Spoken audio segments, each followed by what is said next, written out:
कार्यक्रम के पुण्यार्जक परिवार हैं मानक चंद, कमला देवी, राकेश, नीतू, ऋषभ एवं Ayushi Musharaf, B123 Sethi colony, Jaipur, Rajasthan. Shrimati Sarla Jain, wife of Shri Padam Prasad Jain. Shrimati Savita Jain, wife of Shri Dhanendra Jain. Anshul Jain, Parul Jain, Jain store, Patparganj, Delhi. स्वर्गीय माता सीतावंती धर्मपत्नी स्वर्गीय मास्टर नत्थू राम जी मुन्हानी की स्मृति में Shri Surendra Jain, Kanta Jain, Shri Ashok Jain, Neelam Jain, Shri Pankaj Jain, Amita Jain, Shri Rajneesh Jain, Deepika Jain, Shri Rishabh Jain, Mudit Jain, SKJ rubber corporation, Delhi. Shri Parasnath re rolling mills limited, Durgapur 1, Vardhaman, Paschim Bengal. Amita Jain, wife of Anil Kumar Jain. Sangeeta Jain, wife of Vipin Kumar Jain.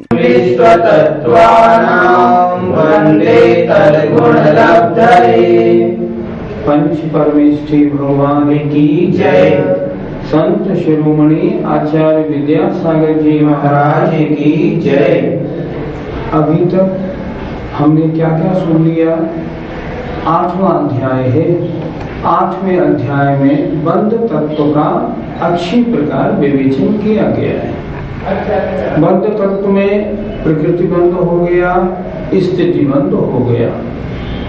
आज हम चर्चा करेंगे अनुभाग बंध या अनुभव बंध की और एक प्रदेश बंध। आइए अनुभाग बंध, उसका पहला सूत्र देखते हैं।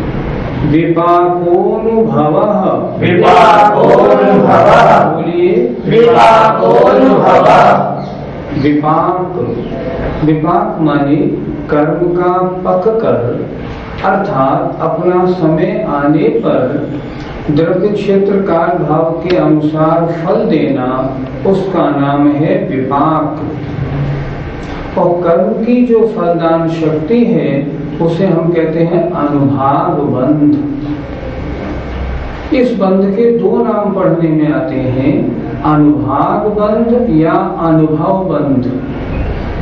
जैसे सूत्र था ना पहले, प्रकृति स्थित्यनुभाव प्रदेशास्तद विधेय और प्रकृति स्थित्यनुभाग प्रदेशास्तद विधेय।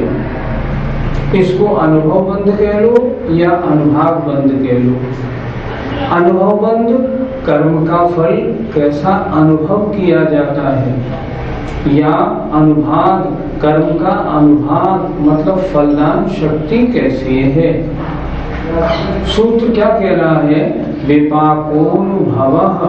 विपाक माने कर्म का अपने समयानुसार जब समय हो जाए तब पक कर उदय में आकर फल देना, उसका नाम है अनुभाग बंध या अनुभव बंध।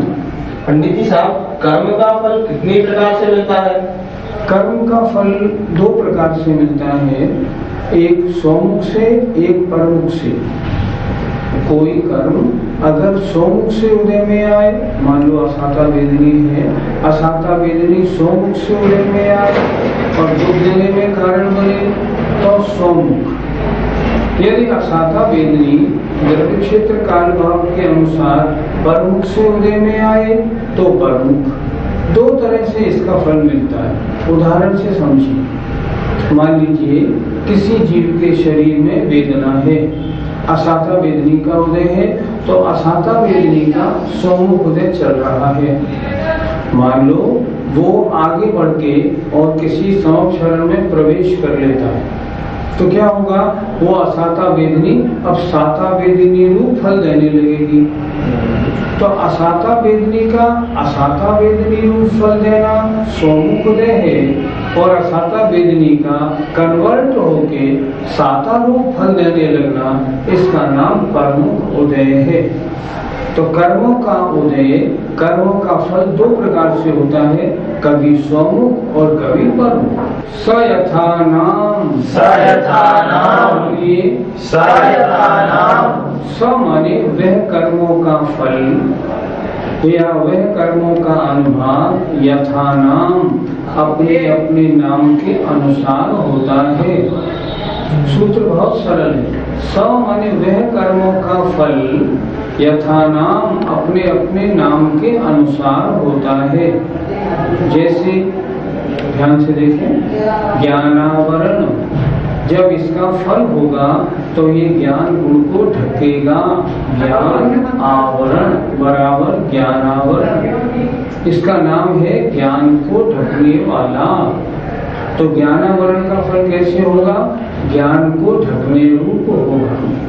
पंडित जी, घातिया और अघातिया कर्मों का अनुभाग कितने प्रकार का होता है? घातिया कर्मों का अनुभाग 4 प्रकार का होता है। शैल, अस्थि, दारू और लता। इन चारों में जो सख्ती है, हार्डनेस है, उत्तरोत्तर कम है।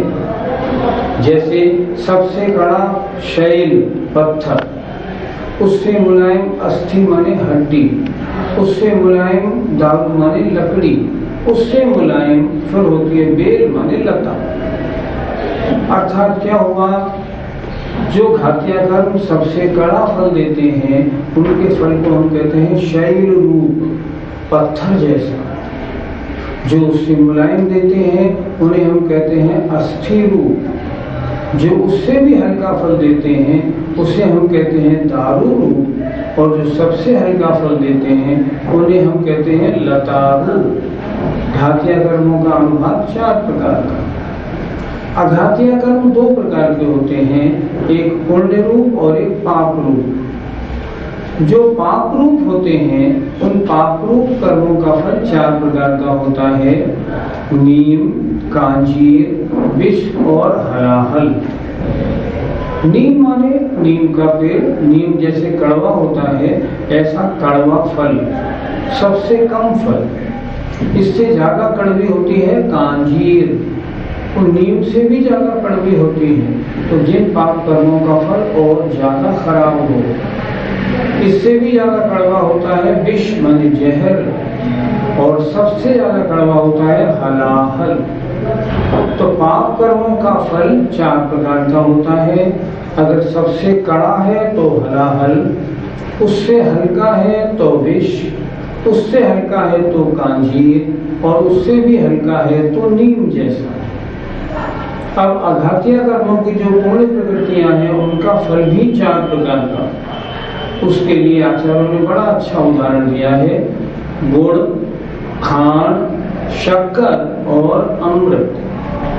सबसे कम मीठा किसमें होता है? गुड़ में। उससे अधिक मीठा खांड में, उससे अधिक मीठा शक्कर में, और सबसे ज्यादा मीठा होता है अमृत में। उसी प्रकार जो पूर्ण प्रकृतियां फल देते हैं और फल सबसे कम होता है तो गुड़ जैसा, उससे अधिक फल दिया तो खांड जैसा, और अधिक फल दिया तो शक्कर जैसा, और सबसे अच्छा जो फल देती है पूर्ण प्रकृतियां उनका अनुभाग माने फलदान शक्ति को हम कहते हैं अमृत जैसा।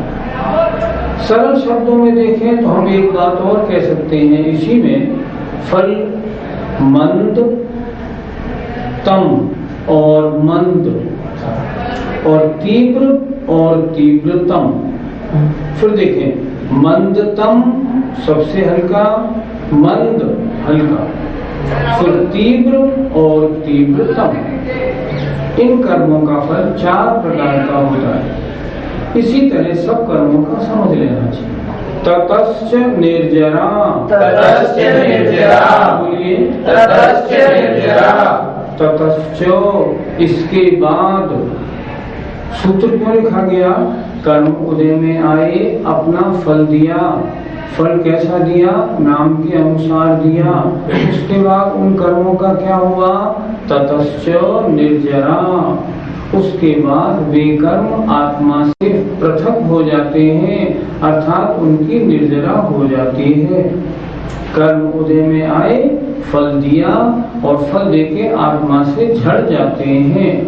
ततश्च निर्जरा, इस सूत्र का अर्थ होता है ततश्च, फल देने के बाद वे कर्म आत्मा से अलग हो जाते हैं, अर्थात निर्जरित हो जाते हैं। गुरु जी, अविपाक निर्जरा कहाँ से प्रारंभ मानी जाए? क्या सम्यक दर्शन हुए बिना विपाक निर्जरा हो सकती है? हाँ, हो सकती है, कोई आपत्ति नहीं। अयपाक निर्जरा का प्रारंभ हम कहाँ से मानेंगे? ध्यान से सुनिएगा, पहले गुणस्थान से। आप सोचेंगे क्या मिथ्या दृष्टि के अयपाक निर्जरा होती है? सयपाक निर्जरा संसार का कारण है, अयपाक निर्जरा मोक्ष का कारण है। तो अयपाक निर्जरा मिथ्या दृष्टि की कैसे? तो आचार्यों ने लिखा है, जो मिथ्या दृष्टि सम्यक्त प्राप्त करने के लिए आगे बढ़ रहा है, सम्यक्त प्राप्ति के सन्मुख है, 5 लब्धियों में से जो करण लब्धि में आ गया है, उसके अधःकरण में नहीं, अपूर्व करण के प्रारंभ से, ध्यान से, अपूर्व करण के प्रारंभ से, पहले ही गुणस्थान से अयपाक निर्जरा प्रारंभ हो जाती है। अयपाक निर्जरा का प्रारंभ पहले गुणस्थान के उस जीव से हो जाता है जो अभी सम्यक्त प्राप्ति में अपूर्व करण में प्रवेश कर चुका है। पूरे अपूर्वकरण और पूरे अनुवृत्तिकरण काल में उस मिथ्या दृष्टि के असंख्यात गुणी निर्जरा होती है, और जब यहाँ से वो सीधा चौथे गुण स्थान में पहुँचता है तो चौथे और उसके बाद में फिर निर्जरा होने का अलग अलग प्रकार है, आगे बताएंगे। उस तरह निर्जरा होती रहती है। दूसरे गुण स्थान और तीसरे गुण स्थान में कोई निर्जरा अयपाक निर्जरा नहीं होती, मात्र सयपाक निर्जरा होती है। और पहले गुण स्थान में भी अगर सम्यक्त के सन्मुख करण लब्धि में नहीं है, अपूर्व करण में प्रवेश नहीं किया, तो अयपाक निर्जरा नहीं होगी। पंडित जी, हमारे कितने कर्मों की सविपाक निर्जरा प्रति समय होती है? हमारे प्रति समय प्रबद्ध कर्म बंधते हैं और समय प्रबद्ध कर्म अपना फल देके झड़ते हैं। ये हुई हमारी सयपाक निर्जरा। लेकिन कभी वृत्तियों के या और साधु महाराज आदि के या और ऊपर के गुण स्थानों में फिर समय अयपाक निर्जरा बहुत तीव्रता से होती है। पर संसार का प्रत्येक जीव, चाहे वो एक इंद्रिय क्यों नहीं हो, समय प्रबद्ध माने अनंत कर्मण वर्गणाओं को प्रसमय ग्रहण करता है और अनंत कर्म वर्गणाएं फल देके झड़ती है। पंडित जी, कर्मों का अनुवाद तीव्र या मंद किस प्रकार से होता है? इसके लिए हमें ऐसा समझना होगा कि हम 148 प्रकृतियों को 2 हिस्सों में बांटे, एक पुण्य प्रकृतियां और एक पाप प्रकृतियां। घातिया कर्मों की जितनी 47 प्रकृति हैं वो सब तो पाप प्रकृति हैं। अघातिया कर्मों की जो प्रकृतियां हैं वो 2 तरह की हैं, एक पुण्य प्रकृति और एक पाप प्रकृति।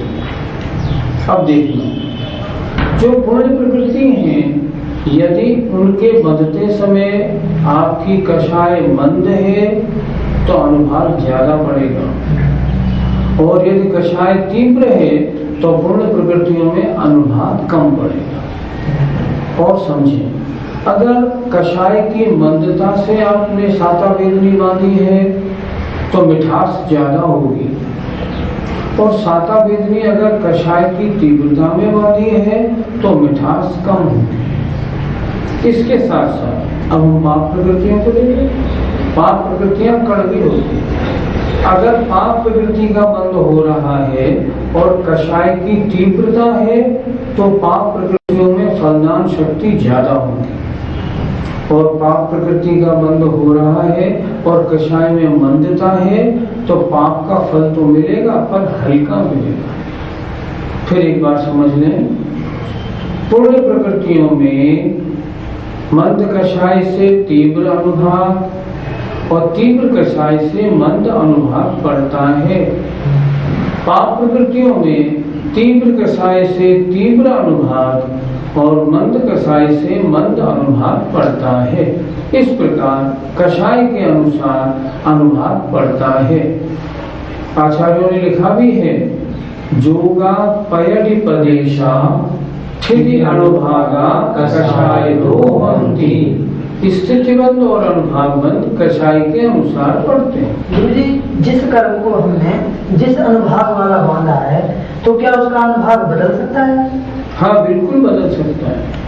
मान लीजिए कोई पाप कर्म किसी के द्वारा बांधा गया और उसमें कषाय की तीव्रता थी, तो उसका फलदान शक्ति अनुभाग कैसा होगा? तीव्र। लेकिन बाद में यदि वो क्षमा याचना कर लेता है या प्रायश्चित ले लेता है तो उसका जो फल होगा ना वो मंद हो जाएगा। इसीलिए तो मुनि महाराज सुबह दोपहर शाम निरंतर प्रतिक्रमण करते हैं और प्रतिक्रमण करके जो कर्म बंधते हैं उनके अनुभाग उनके फल को और घटाते हैं और इसीलिए प्रायश्चित आदि का विधान है। जो कर्म बंधता है वो उससे अनुभाग कम या ज्यादा उदय के समय में कैसा ही घट भी सकता है और बढ़ भी सकता है। मान लो कोई पाप कर्म हमने बांधा और उसका अनुभाग कम है और बाद में यदि और हमारे परिणामों में तीव्रता आ गई तो उसका अनुभाग भी बढ़ सकता है। इस तरह अनुभाग का घटना बढ़ना होता है, जिसे आचार्यों ने कहा है अनुभाग का बढ़ना उत्कर्षण, अनुभाग का घटना अपकर्षण। ये दो शब्द शास्त्रों में पढ़ने को मिलते हैं। नाम प्रत्यया सर्वतो योग विशेषात् सूक्ष्मैक क्षेत्रावगाः स्थिताः सर्वात्म प्रदेशेष्वनन्तानन्त प्रदेशाः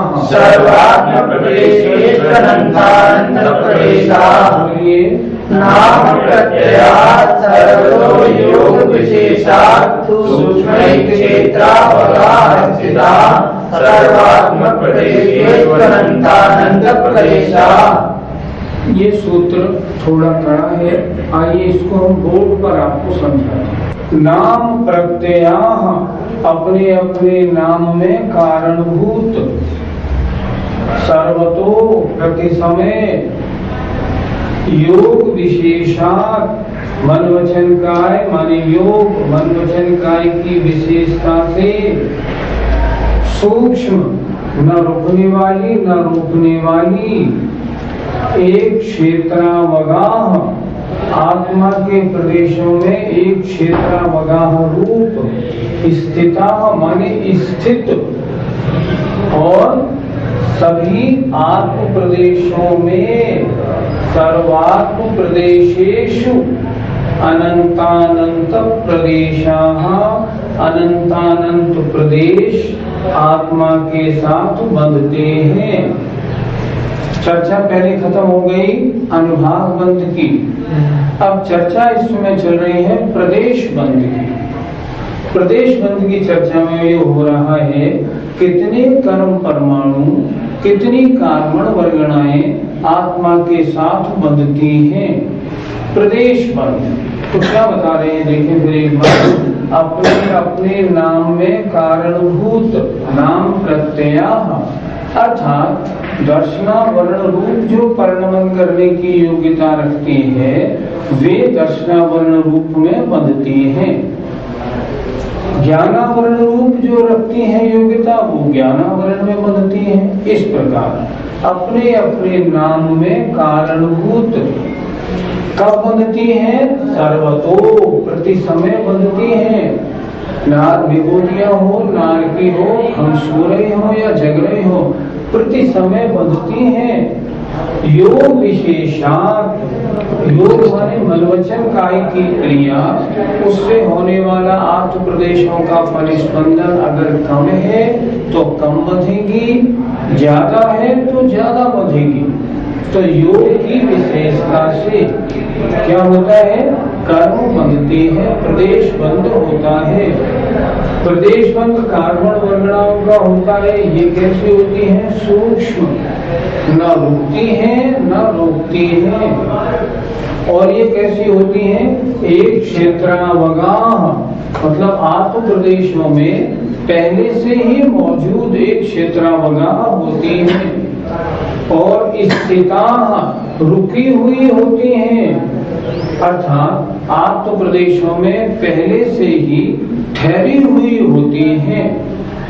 कहाँ बंधती हैं?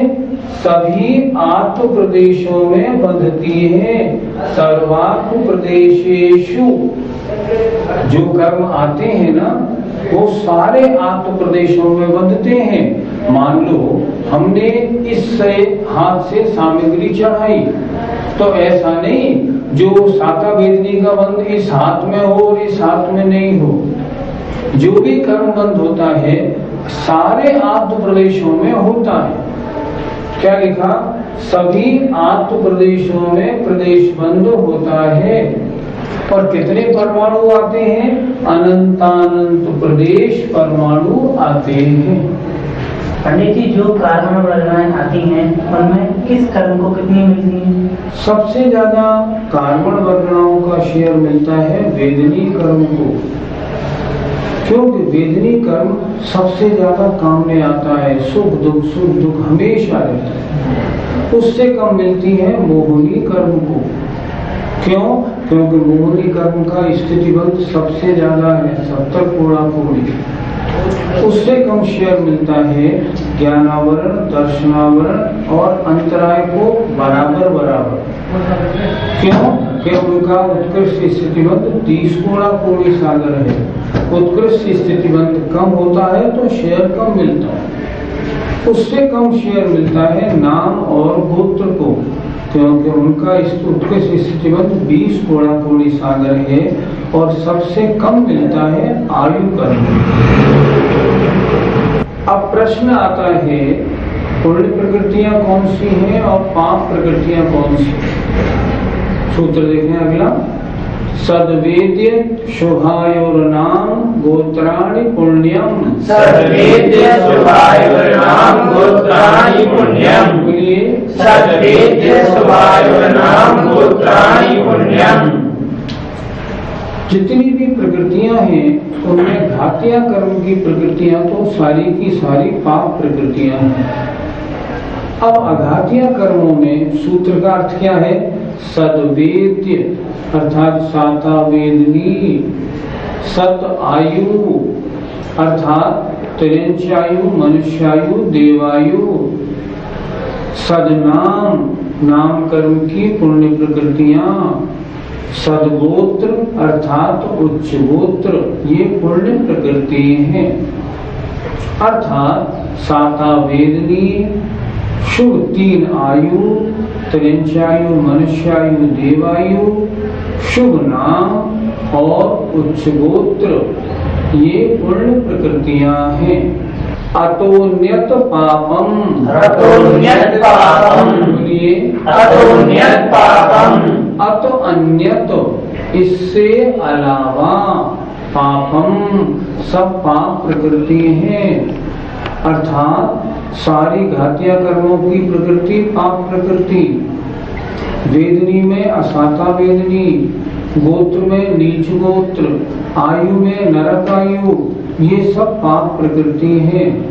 इसके अलावा नाम कर्म में जो पाप प्रकृति हैं वे पाप में हैं, जो पुण्य की हैं वे पुण्य में हैं। जैसे मान लो गति में नरक गति और त्रिंच गति, ये दोनों की दोनों पाप प्रकृति हैं।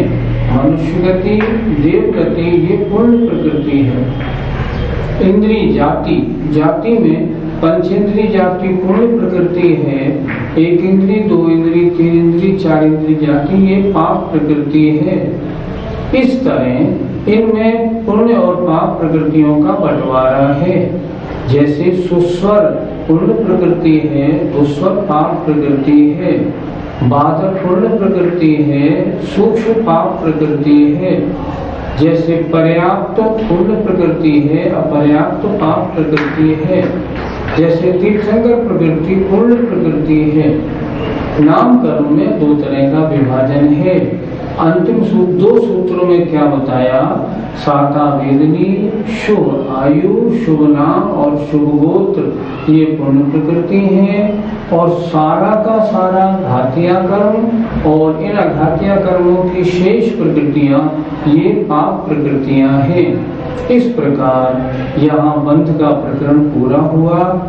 आज हमने आपको बताया अनुभाग बंध क्या होता है और प्रदेश बंध क्या होता है। इस कार्यक्रम के पुण्यार्जक परिवार हैं मानक चंद, कमला देवी, राकेश, नीतू, ऋषभ एवं Ayushi Musharaf, B123 Sethi colony, Jaipur, Rajasthan. Shrimati Sarla Jain, wife of Shri Padam Prasad Jain.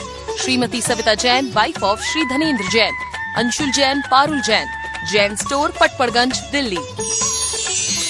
स्वर्गीय माता सीतावंती धर्मपत्नी स्वर्गीय मास्टर नथुराम जी मुन्हानी की स्मृति में Shri Surendra Jain, Kanta Jain, Shri Ashok Jain, Neelam Jain, Shri Pankaj Jain, Amita Jain, Shri Rajneesh Jain, Deepika Jain, Shri Rishabh Jain, Mudit Jain, SKJ rubber corporation Delhi.